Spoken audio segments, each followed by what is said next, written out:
Here's a truth most people never say out loud. Looking successful and becoming wealthy are not the same thing. In fact, chasing one often quietly prevents the other. Modern success has become something you perform. The way you present yourself, the tools you use, the lifestyle you subtly show, the signals you send that say, I'm doing well. Today, success is social before it's financial. It's visible before it's sustainable. You don't just earn, you display. You don't just progress, you signal progress. Meet someone like Alex. Not a failure, not reckless, smart, capable, on paper, doing everything right. A career that makes sense, a life that looks organized. From the outside, it looks like momentum, the kind people admire, the kind people assume leads to wealth. But beneath the surface, something else is happening. A growing amount of energy goes into maintaining the image of success, not necessarily building the structure behind it. Image is how success looks. System is how wealth actually grows. Most people invest heavily in image. Very few invest deliberately in system. Image feels safe. It's rewarded quickly. People respond to it. It gets validation. Systems don't. Systems are quiet, boring, invisible. Over time, success becomes something you have to maintain. The lifestyle, the standards, the expectations. What started as progress slowly becomes pressure. At some point, energy shifts. Less goes into building future leverage. More goes into sustaining the present look. This is the moment many people miss. They think they're building wealth because they look successful, but they're actually building a structure that requires them to keep performing. Looking successful is optimized for today. Becoming wealthy is optimized for tomorrow. Those two goals pull in different directions. This is where the real difference begins. Not in how much you earn, not in how smart you are, but in whether you're building an image or a system that can outlive the image. Once you look successful, something subtle changes.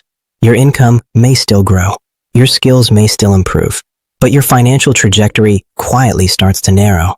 There's an invisible ceiling that many people hit, not because they stop earning, but because they stop building financial leverage. From that moment, income increases, but flexibility does not.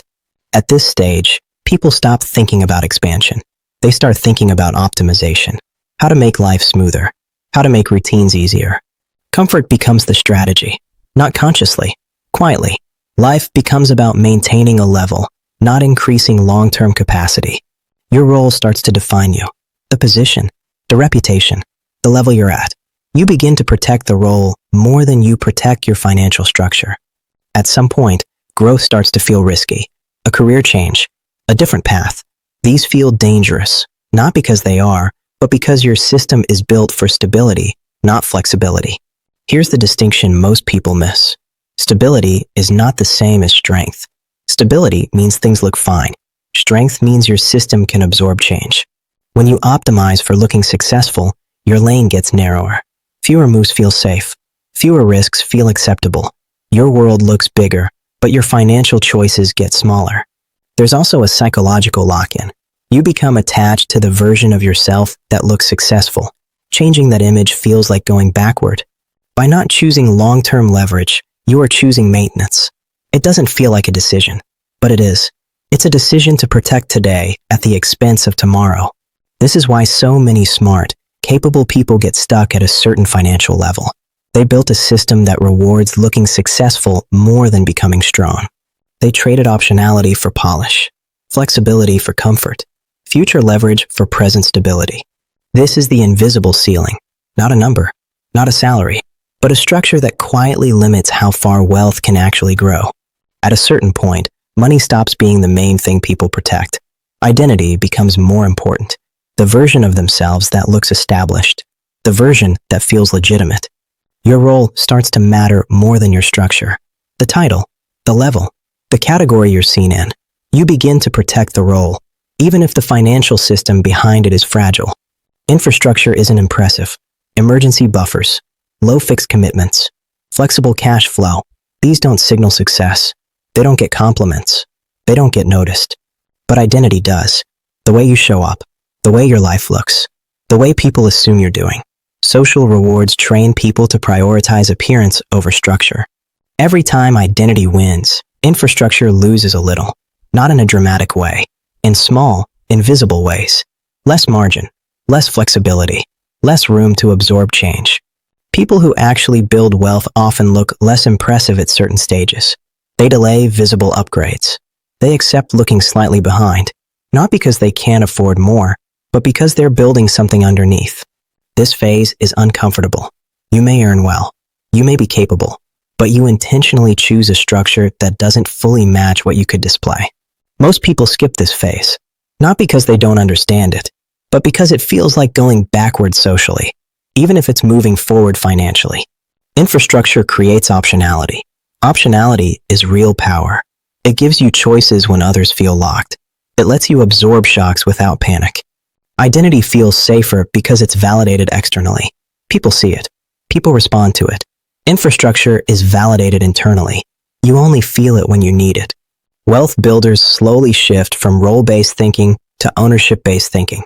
Not ownership of things, ownership of systems, ownership of time, ownership of financial structure. This is where long-term advantage is built, not through big moves, but through small structural choices that compound quietly. Looking successful protects identity. Building wealth protects future freedom. Most people never clearly separate the two, and that confusion is where decades quietly get decided. Most financial decisions aren't wrong. They're just made on the wrong timeline. People choose what feels best for this year, not what compounds for the next decade. Short-term thinking feels responsible. It's practical. It solves today's problems. It smooths today's life. And because it works in the moment, your brain labels it as smart. Your brain is wired to protect the present. Future benefits don't feel real. Present comfort does.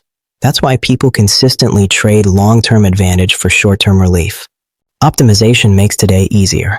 Compounding makes tomorrow bigger. Most people spend their energy optimizing. Very few build systems that compound. Efficiency becomes the goal.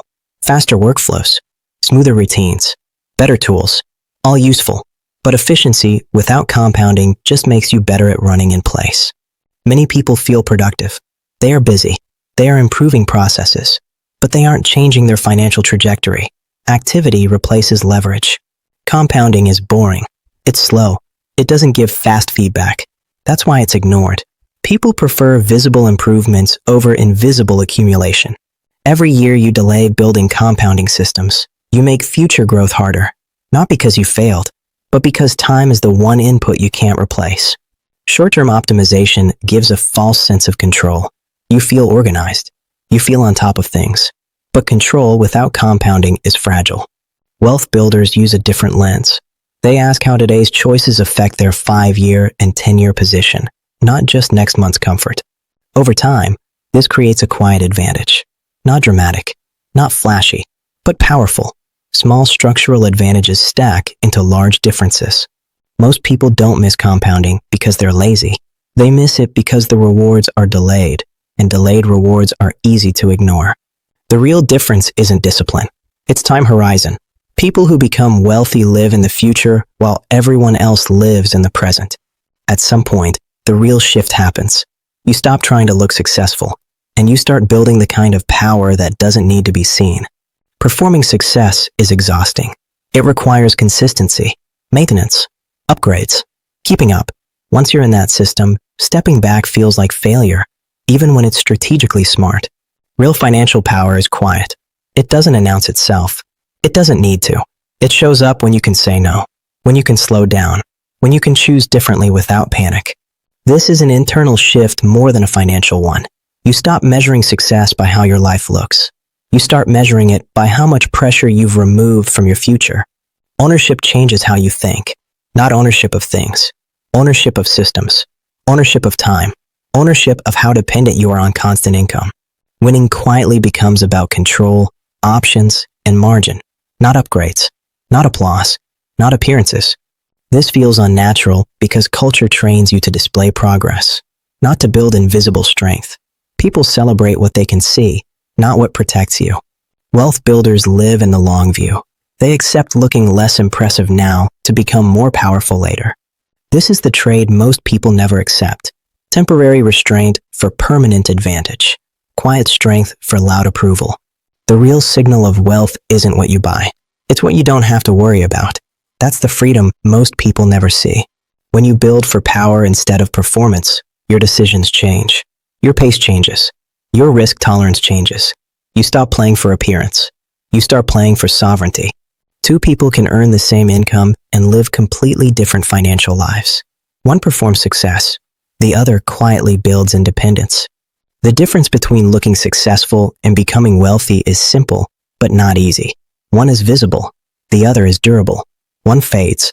The other compounds. If you found this series helpful, make sure to like the video and subscribe for more calm, honest conversations about money and real life.